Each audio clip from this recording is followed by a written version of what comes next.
Esse vídeo é uma brevíssima história do Brasil nos 2 últimos séculos. E aí? Foi golpe? Foi revolução. Foi golpe? Foi revolução. Esse é um assunto que vira e mexe, dá muita polêmica, e por isso eu gravo isso aqui para que a gente possa entender tudo de uma vez por todas.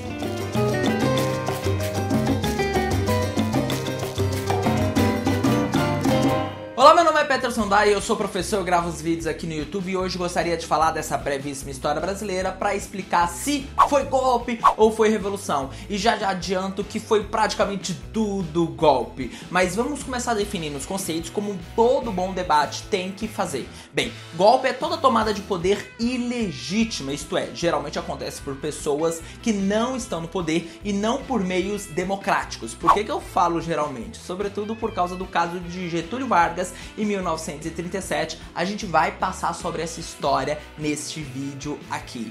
E uma revolução seria uma transformação social, política, estrutural e que revela ali um confronto entre classes sociais. Tá, mas vamos começar entendendo a história brasileira para que você possa saber que essa é uma republiqueta de golpes. Isso tudo começa em 1822, o grito do Rio Ipiranga, Dom Pedro I, Independência ou morte? 7 de setembro, o Brasil vai mudar, vai ser outro.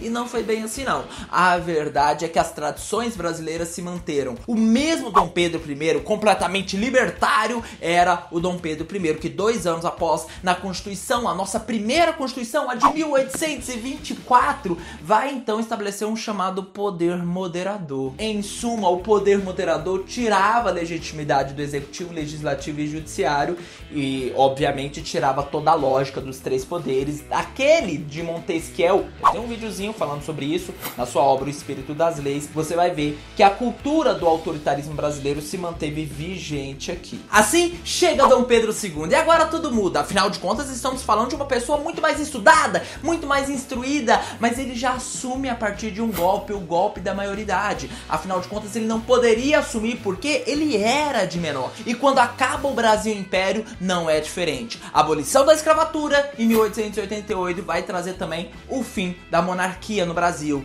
e o começo de uma república, que não se trata nada mais nada menos do que outro golpe de Estado. Um golpe militar. Afinal de contas, o nosso primeiro presidente é o Marechal Deodoro da Fonseca.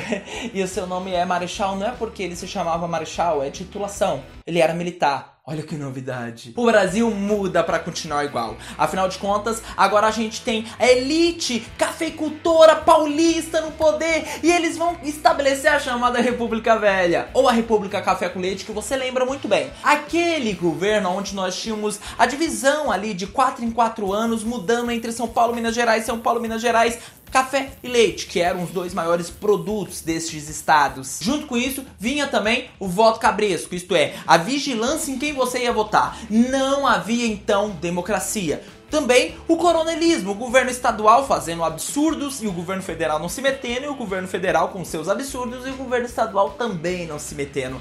Acordos entre a elite para estabelecer os seus golpes nada democráticos. Até que parece que tudo vai mudar. Finalmente, em 1930, sai do Rio Grande do Sul Getúlio Vargas e ele vai rumo ao Palácio do Catete para mudar essa história. Aqui é estabelecido o golpe de 1930. Há quem chame de revolução, mas fato é que não havia legitimidade, não havia Constituição. Pela primeira vez a gente tem então o cenário mudando.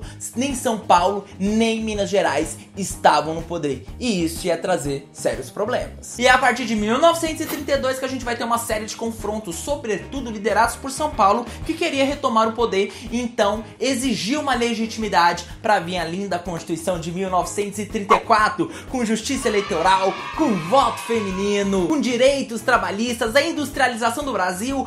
Parecia que agora tudo ia dar certo, a gente ia avançar, e ela dura só 3 anos. A gente tem a intentona comunista de 35, que foi uma tentativa de golpe comunista, mas facilmente retalhada pelo Estado, não chegou nem perto de dar certo, mas vai ser usado como pretexto para se fabricar o plano Cohen. E Vargas vai então fazer aquilo que eu falei no começo do vídeo, dar o golpe em cima do golpe. Ele estabelece então um golpe de 37, o golpe do Estado Novo. E na política, sempre quando se usa o termo novo, ele não é novo, é na verdade o velho repaginado. É como se fosse o novo filme do Batman, é a mesma coisa, só que o som tá um pouco melhor. O o novo livro do Augusto Cury, o novo livro do Dan Brown. É sempre a mesma coisa. Eles mudam o nome de um personagem aqui, outro ali, uma coisa no enredo, mas é o novo, isto é, o mesmo.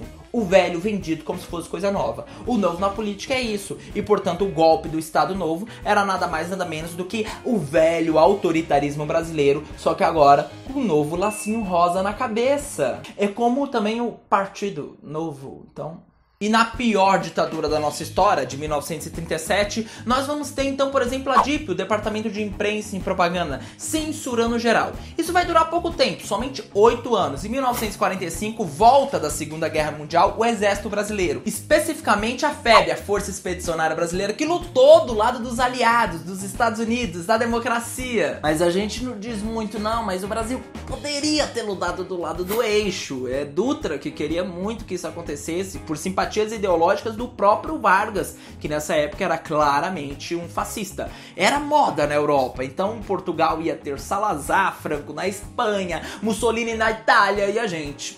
com Vargas. Mas felizmente lutamos do lado certo e em 1945, com a volta do exército, se percebe a contradição. Afinal de contas, o Brasil lutou em nome de uma democracia e tem uma ditadura, estabelece um golpe legal, um golpe branco, tirando Vargas do poder. Chega Dutra, volta Vargas, um outro completamente diferente, a partir de 51, agora pros braços do povo, o pai dos pobres. Mas não somente isso, nós temos o seu suicídio fazendo com que ele saia da vida e entre para a história. E quando é eleito Juscelino Kubitschek, o vice de Vargas, Café Filho, já queria cair fora porque já identificava o golpe que estava se articulando, um novo golpe na nossa república. E é exatamente o golpe do Marechal Lodge, um golpe absolutamente legalista e que faz com que o Brasil não tenha ali a antecipação do que foi a ditadura militar. Mas não deu muito certo. Kubitschek vai assumir, depois nós vamos ter Jânio com seu vice Jango, todas as polêmicas, afinal de contas, o Jânio se achava toda gostosa e pensava que se renunciasse, todo mundo ia se importar. Mas isso não aconteceu, na verdade ninguém deu bola. Chega então o Jango e a gente vai ver o golpe de 64, repito, o golpe de 64 se articulando. Ai, mas existiu a autorização e a legitimidade da população brasileira. É verdade, a gente teve a marcha da família com Deus pela liberdade, mas que foi somente no começo desse movimento. O povo não participou do resto do governo, do resto do processo. Pelo contrário, como dizer que não era uma ditadura se não havia voto direto? Afinal de contas, era somente a cúpula militar. A gente tinha um AI-2 estabelecendo o bipartidarismo, o AI-5 estabelecendo o fim do habeas corpus. Você vai dizer que isso é liberdade? E se não há liberdade, e se há censura, logo não há democracia. Isto é claramente uma ditadura. Sem falar que eu nem contei aqui do que foi 2016.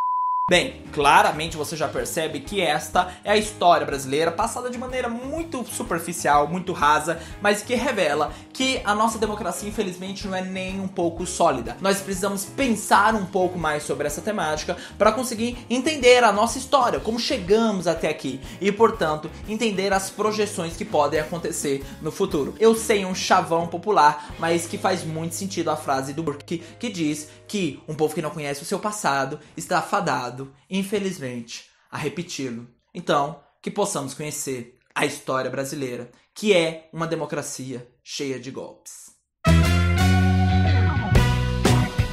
Muito obrigado por assistir esse vídeo, eu espero que você tenha gostado e que você tenha entendido o recado. Venha para o debate, comente sempre aí embaixo porque você é bem-vindo. E eu também te convido a cumprir o nosso protocolo de curtir, comentar, compartilhar e se inscrever.